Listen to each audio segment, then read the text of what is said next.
Pessoal, eu dei uma aula sobre refluxo gastroesofágico no Hospital Felício Roxo, direcionada aos otorrinos e aos cirurgiões de cabeça e pescoço. Veja só o nível de complicação que pode chegar a essa condição. Então é importante que você avalie essa aula, escute, prestando atenção a dois aspectos principais. Será que o que eu estou oferecendo, entregando ao meu paciente é a melhor conduta? Ou será que eu estou errando na abordagem? Vale a pena conferir, são muitos detalhes e você vai ficar sabendo.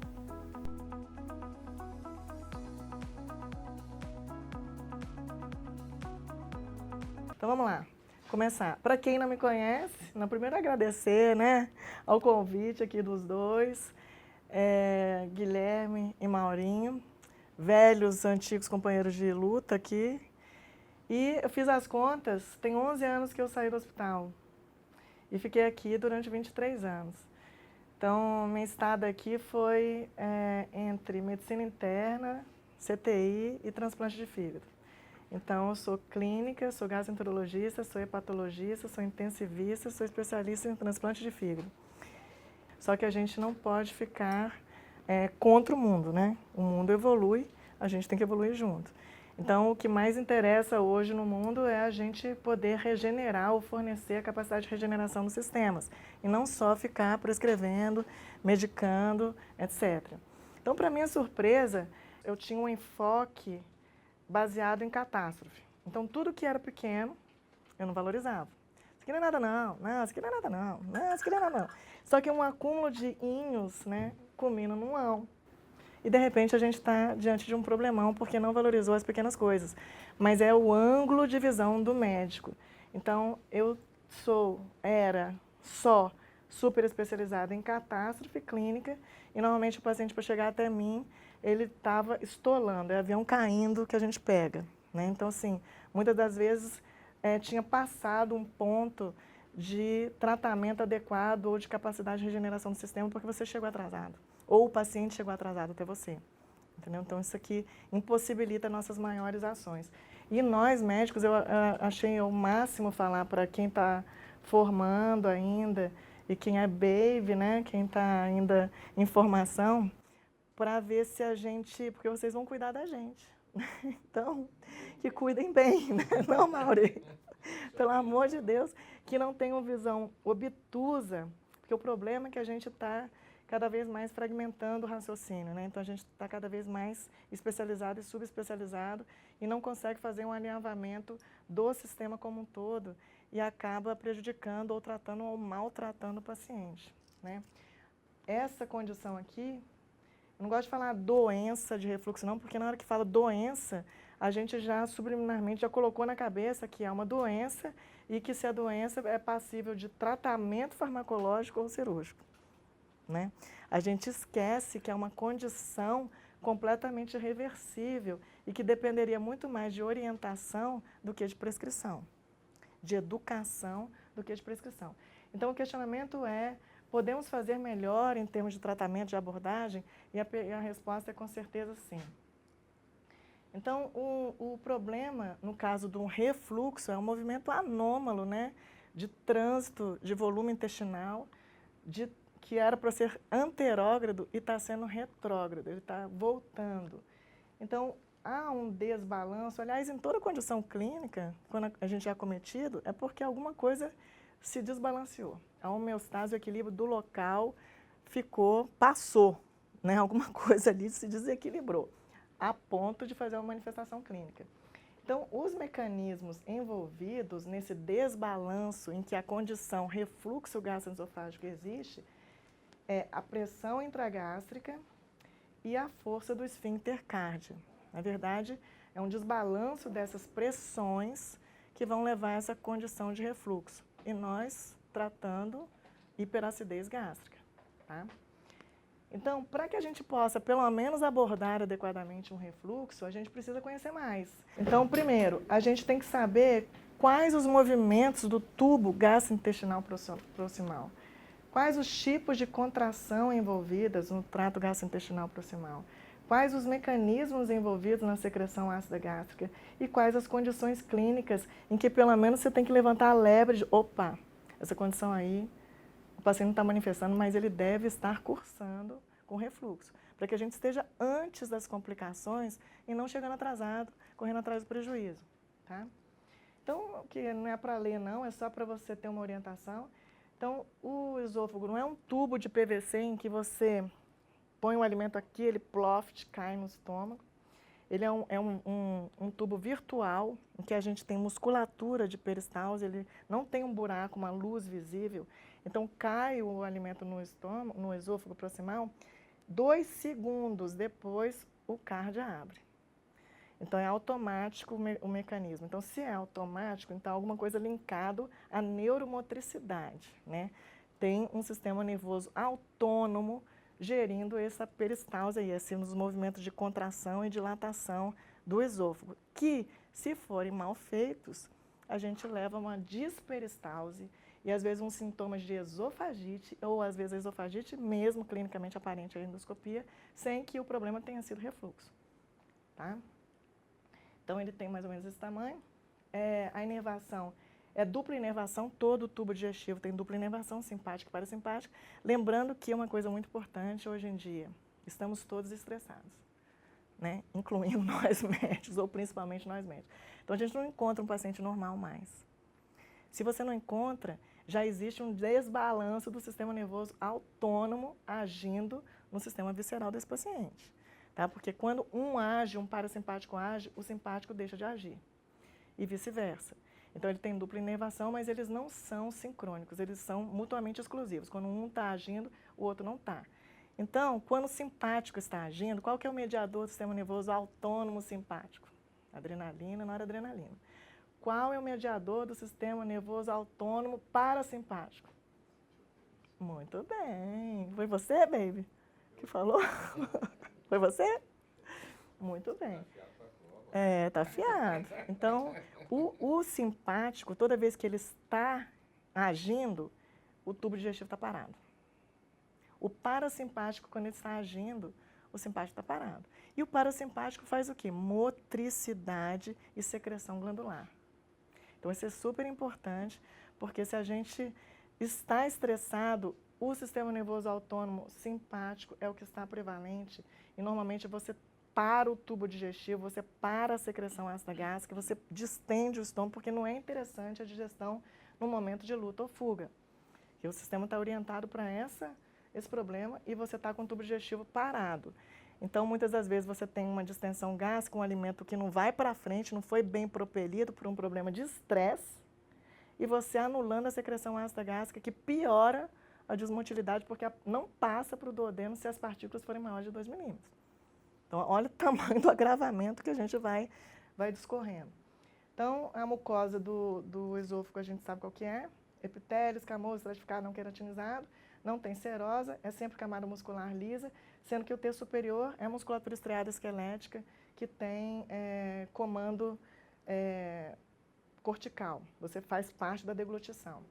E os músculos lisos e estriados no terço médio, só músculo liso no terço inferior para baixo, é só músculo. Então, os movimentos do tubo digestivo são 3. Segmentação e dilatação é correspondente ao estômago, tá? Porque segmentação é isso aqui, ó, faz parte da mixagem. Dilatação faz parte da acomodação, então o estômago serve de reservatório.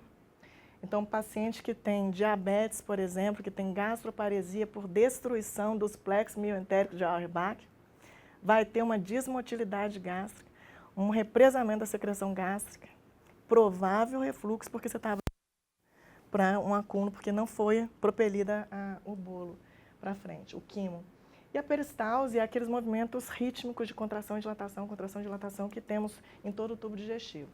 Então, a imagem clássica é essa, né, em que a gente tem um esfíncter fechado, que é um funcionamento correto, e um estômago com refluxo, que é uma anormalidade, seja por... Isso aqui, gente, é um esfíncter, então a gente tem um reforço muscular aqui.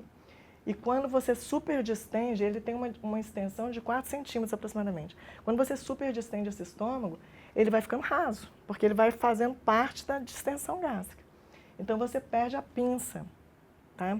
E aí, obviamente, você predispõe a um refluxo gástrico com mais frequência. Então, assim, isso é para ver um pedaço de pizza. Só de ver isso aqui, você já imagina que você vai ter um refluxo em algum momento do dia. Todos nós já tivemos diante de paciente, já tivemos experiência pessoal e alguns já teve, já está tendo no momento, ou vai ter algum episódio de refluxo.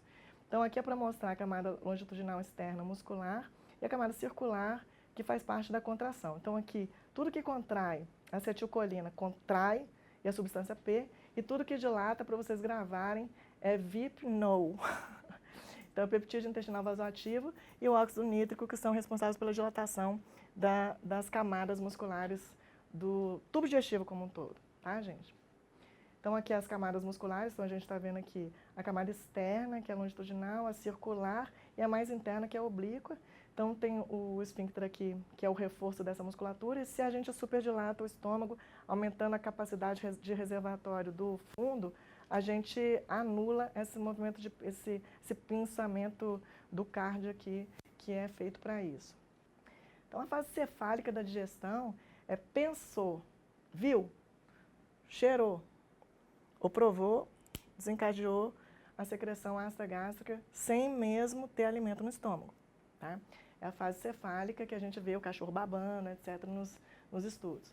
O fundo é sempre um reservatório e o corpo e antro servem dessa mistura para o quimo. Então, quando a gente interfere, como a gente já entendeu os mecanismos, tá? Os mecanismos, as musculaturas, os movimentos, o tipo de contração, se é tônica, se é de peristalse. Aqui a gente vê, dá um zoom na mucosa gástrica.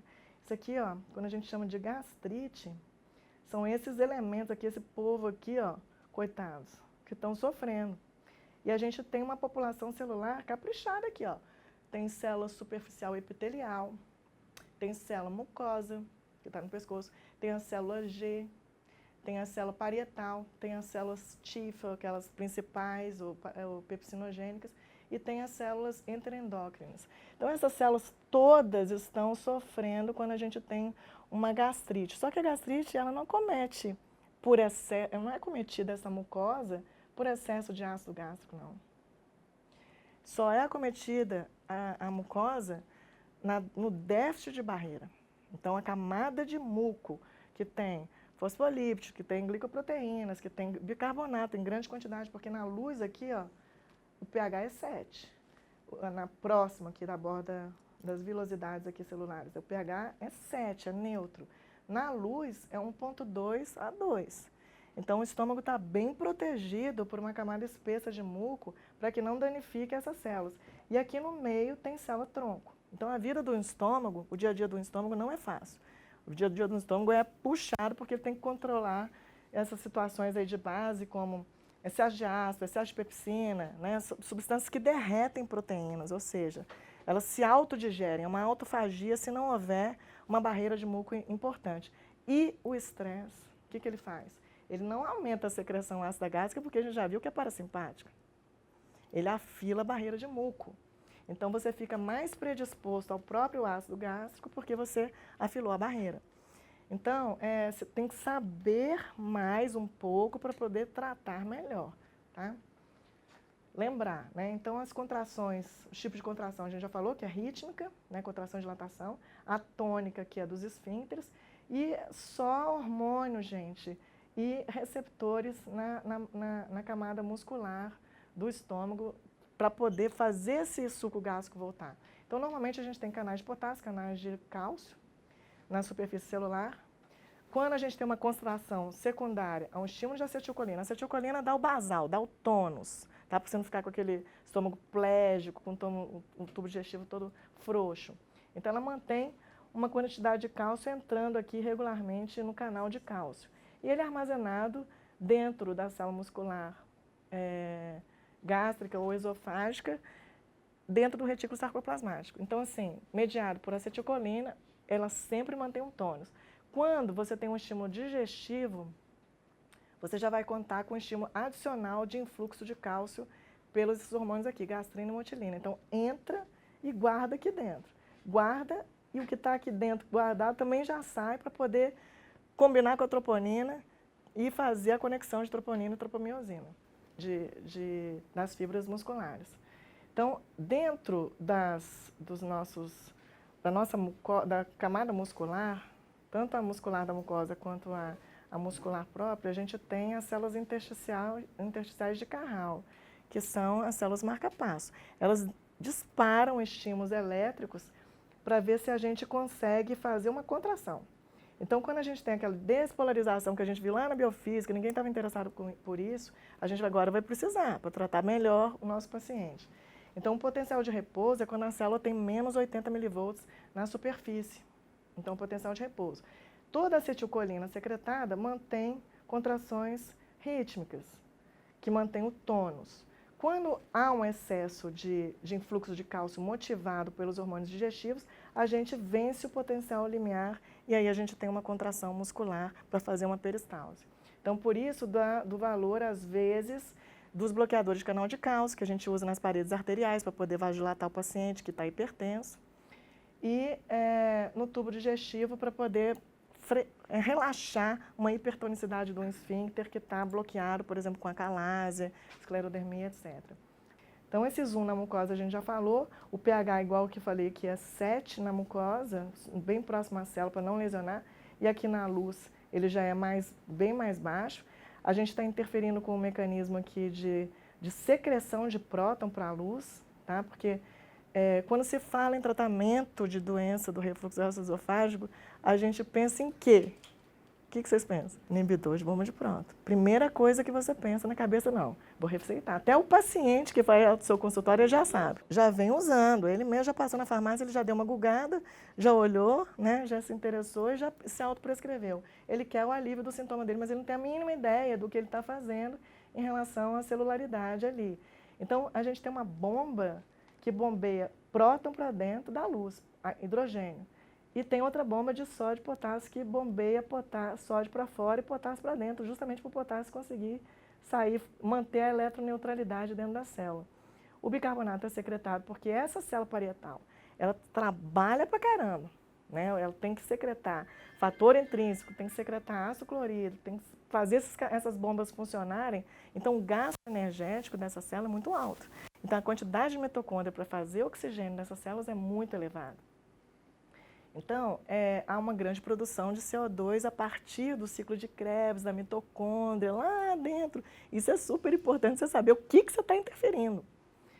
E aí você joga o bicarbonato para dentro, advindo da respiração celular mitocondrial da célula parietal.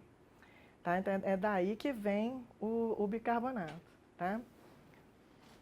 Então, essas coisas todas aqui tem que estar na cabeça. Ao inibir a bomba de prótons, você está mexendo com o mecanismo funcional da célula parietal, que numa borda ela está em contato com a luz do estômago, na outra borda ela está em contato com a circulação. Você está inibindo as duas bombas, a de sódio e potássio para cá e de hidrogênio e potássio para cá.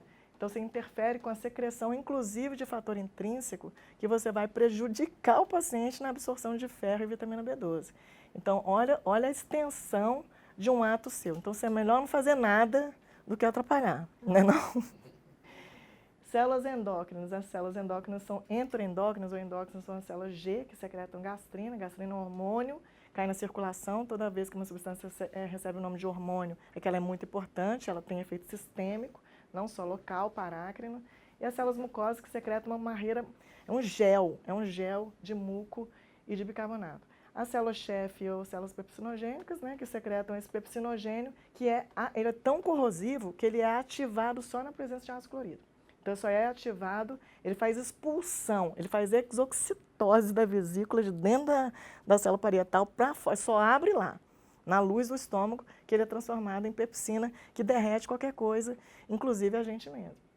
E célula D, a célula inibitória, é um hormônio também que bloqueia toda a secreção ácida gástrica. Então, a gente não precisa de um bloqueador ácido gástrico externo. A gente já tem a célula D, a gente tem uma inteligência local na mucosa que não precisa de interferência e a gente está interferindo pior, que não é o mecanismo causal. Então, voltando a falar, há um desbalanço entre pressões, tá? Entre a força do esfíncter e a pressão intragástrica. E dados mais recentes ainda falam mais um pouquinho disso daqui, que quando a pressão é flácida no esfíncter, ou seja, ela é abaixo de 3 centímetros de água, que permite quase que um refluxo contínuo do estômago, são casos muito raros. A gente, na grande maioria das vezes, não cursam com esse tipo de problema nessa intensidade. Nessa intensidade, a gente vai ter que atuar mecanicamente, não inibindo a secreção ácida gástrica, né? A gente vai ter que atuar fazendo alguma coisa ali que feche esse esfíncter, porque a pressão está baixa demais. Mas a maior parte quando eu falo, é 80% a 90% dos casos de refluxo, o esfíncter cárdia está com o tônus normal. Isso é dado recente de 2019.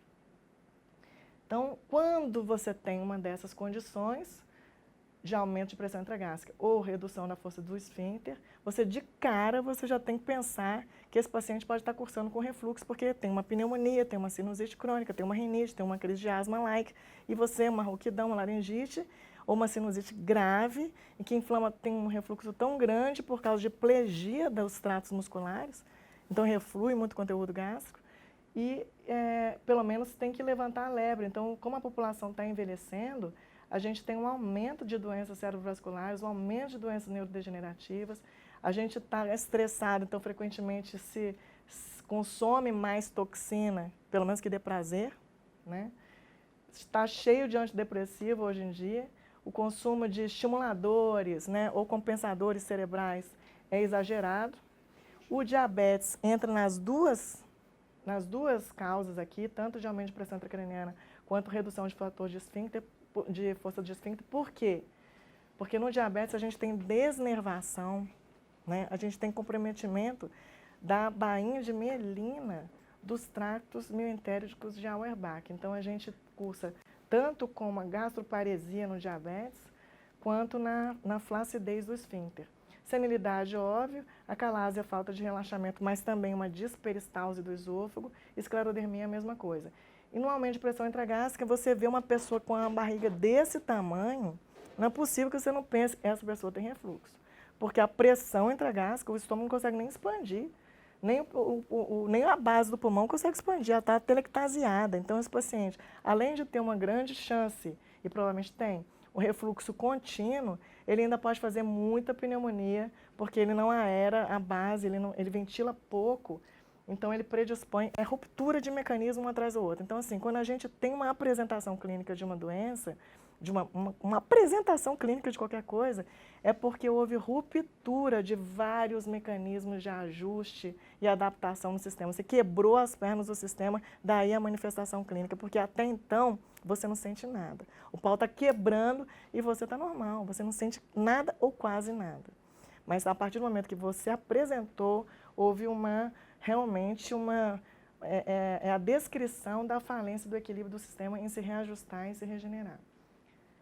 Então, aqui é basicamente a mesma coisa, né? A alteração da motilidade primária do esôfago, a alteração da motilidade secundária. Secundária quando a gente tem comprometimentos dos plexos mioentéricos, tá? E as primárias é quando o esôfago está realmente espástico, que é muito comum hoje, tem um bolos histéricos aqui, né? Aquela contração esofágica e às vezes do esôfago inteiro como um todo, até dor, é confundida com dor coronariana, com muita frequência que a gente tem que excluir. Então, isso aqui é tudo para abrir a cabeça de vocês. Então, a clínica, ou seja, quando a gente tem manifestação clínica, que vai desde uma discreta indigestão, e quanto mais bloqueador de bomba de próton você toma, pior, porque você está piorando a quebra de gordura, de proteína, de leite, que precisa do ácido gástrico para que seja quebrado. Até a pirose, vai subindo o refluxo até chegar na laringe. Então, você tem tudo isso daqui e mais para cima, que são sinusites e aí já a via aérea inferior também, que a gente tem acometimento inflamatório e depois, infelizmente, infeccioso. Então, diagnóstico. Qual que é o diagnóstico das doenças, doença eu não gosto de falar, da condição, refluxo gastroesofágico? Quem que dá o diagnóstico dele? Fala aí, baby. Clínico. E o segundo, qual que você lança a mão? De certeza. É. Ah, gente, eu vou ser só paciente. É isso aí. Na verdade, a gente vê que o exame padrão de diagnóstico é endoscopia. E não é. Endoscopia é um diagnóstico de lesão. Existe uma lesão, tá? Mas não é diagnóstico de causa. Cadê a causa? né? Depois de tudo que a gente falou, você precisa esmiuçar mais, você precisa estressar, esgotar os seus mecanismos para causalidade. Então, o esofagograma, o velho RED, tá? Ele dá um diagnóstico de distúrbio de motricidade. Hoje a gente não usa o RED mais, a gente usa um videodeglutograma, que você pede para o paciente engolir, né, um contraste baritado e ver as ondas peristálticas do esôfago. A manometria, em que você vai aferir, já aproveita e mede a pressão no esfíncter esofagiano inferior, no superior e nos vários segmentos. A pH-metria, ela é o grande conceito diagnóstico de hoje em dia, porque a gente verifica se há o refluxo e a intensidade do refluxo também. E nos casos em que só que ela tem um limitador, porque ela não detecta refluxo alcalino, ela só detecta refluxo ácido, ou seja, abaixo de pH 4. Acima de 4, a gente precisava de fazer a impedanciometria esofágica, porque detecta tudo, refluxo alcalino, o ácido e o gasoso. Então, a pH-metria, isso aqui é a técnica, né? A manometria, se a gente mede tudo isso daqui, né? A pressão nos dois esfíncteres, a eficácia e a coordenação dos movimentos e a detecção de contrações anormais. Então, todas aquelas condições neurológicas que a gente falou, a gente vai ter a certeza de que há um distúrbio de motricidade ali envolvido. O tratamento salta aos olhos o inibidor de bomba de próton, né? É o que todo mundo faz, é o que o Google manda, é o que as nossas faculdades de formação médica mandam, tá? Eu dei uma olhada no protocolo da USP, que é um dos nossos, né, renomes de faculdade no país, e é inibidor de bomba de próton a principal recomendação. E é realmente, quando a gente para pensar um pouco mais, né, quando a gente amplia o raciocínio, você vê que você está sendo conduzido a prescrever determinadas coisas ao invés de educar o paciente, porque na grande maioria das vezes é hábito de vida, né? Realmente o paciente é obeso, é grávida, ou bebeu pra caramba, ou substâncias que relaxam o esfíncter esofagiano inferior, como álcool, cafeína, ou seja, são simpáticos, né? O álcool é outro mecanismo, é GABA e glutamato. Mas cafeína, no caso, chocolate, são relaxadores esfincterianos. Então a gente vê isso daqui com muita frequência, os receptores H2, porque a célula parietal é uma célula incrível, gente. Ela secreta próton, ela secreta fator intrínseco, ela tem muita mitocôndria e ela tem receptor de tudo quanto é lado. Ela tem receptor de gastrina, tem receptor de histamina, ela tem receptor de acetilcolina e tem receptor do bloqueador dela mesma, que é a somatomedina, que é o bloqueador de tudo, então ela não age. Então, os antagonistas dos receptores de histamina, que são muito utilizados, né? Porque isso aqui substituiu, porque a gente está sendo cada vez mais brilhantes e eficientes em zerar a secreção ácida gástrica. Entendeu? A gente está fazendo isso com muita eficiência e velocidade, sendo que depois a gente causa um problema de desmame. Por quê? Porque você bloqueou tanta secreção ácida gástrica, a empurrada do próton para dentro da luz do estômago, você bloqueou essa bomba. Então, o que acontece? A célula, ela recebeu o estímulo da acetilcolina, recebeu o estímulo da gastrina e ela está produzindo próton, entendeu? Ela tem que expulsar aquele próton com a bomba bloqueada. Então, ela estufa, ela vai engurgitando e cria uns pólipos de glândulas fúngicas, que a gente vê extremamente comum nas endoscopias, os pólipos de glândulas oxínticas, que a célula não consegue expelir a secreção dela, e aí depois ela aumenta o número de receptores para vencer o bloqueio, e quando você vai tentar tirar um azol da vida, você não consegue, porque está super sensível, né, aos estímulos externos. Então você tem uma hipersecreção ácida gástrica na tentativa de desmame dos antagonistas de bomba, dos bloqueadores de bomba. Então você vai ter que ir desmamando devagar, olha só para você ver. E já fez pólipo, que pode evoluir para displasia, que pode evoluir para metaplasia, que pode evoluir para adenocarcinoma. Então uma coisa que você fez, né, realmente é incrível.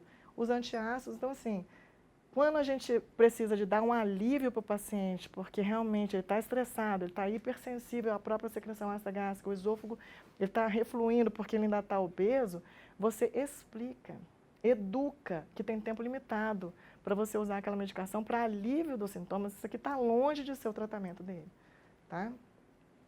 E os nitratos, aqui, esses dois aqui, é para hipertonia esfincteriana. Então, isso aqui a gente já falou, né, da tonicidade, da contratilidade. agora você abre margem, né? Você fez o diagnóstico de doença do refluxo gastroesofágico. Aí pronto, aí você libera a criatividade médica, cirúrgica, para poder tratar essa condição. Olha lá, propostas cirúrgicas. Então você tem, dá um nó de 360 graus, pega o fundo do estômago e dá um nó no esôfago, apertar. Ou você dá 270 graus, é a tupé. Ou você dá 180 graus, que é o Watson, vai lá e amarra aquele fundo do estômago. Agora tem um negócio de TIF, que é Transoral Incisionless Fundoplicature, com os grampos, que chamam Esofix, para poder fazer a mesma coisa por via transoral endoscópica, entendeu? Você pega essa fundoplicatura, só que você põe grampo por dentro.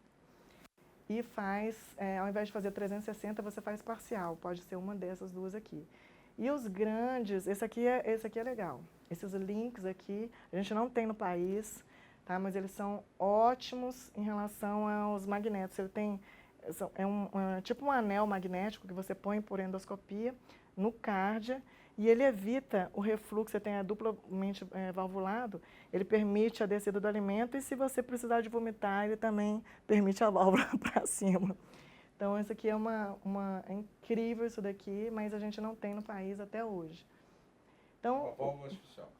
Uma válvula artificial. Então, e pode ser removível, por exemplo, não é definitivo. Então, o tratamento é do estilo de vida, só que o peso que a gente dá nas nossas recomendações está errado. A gente dá peso nas prescrições, a gente dá peso nas medicações, a gente não perde tempo explicando para o paciente que ele tem que perder a barriga, que ele tem que parar de comer e dormir, entendeu? A grávida não tem jeito, a grávida tem que esperar 9 meses para ela poder tirar aquela pressão de cima do estômago, mas o resto tem. Então, só de você ver uma coisa dessa, você já fica com refluxo, entendeu? Mas essa pessoa, eu fui educada para não mostrar, né, uma pessoa com uma melancia aqui dentro aumentando a pressão intragástrica. Então, são meus dados de contato e espero que tenha sido útil de alguma forma a redirecionar o pensamento. Espera aí, não vamos ter um raciocínio obtuso assim, não. Vamos ampliar o raciocínio, vamos conhecer mais para a gente poder ter um ganho no tratamento. Se diferenciar do leigo, porque senão a gente fica igual o leigo, tratando com bloqueador de bomba de próton sem saber exatamente o que a gente está fazendo. Entendeu? Então, é isso, gente. Espero que tenha sido útil. Então, essa foi a aula, espero que tenham gostado e espero também que tenham conseguido extrair a mensagem principal que eu quis passar. Será que é na secreção ácida gástrica que a gente deve mexer ou existe algo a mais ou melhor para a gente fazer? Pois é, fique com a gente, compartilhe, salve e outra coisa, comente, porque é super importante o seu comentário. Fique com a gente e sempre um beijo.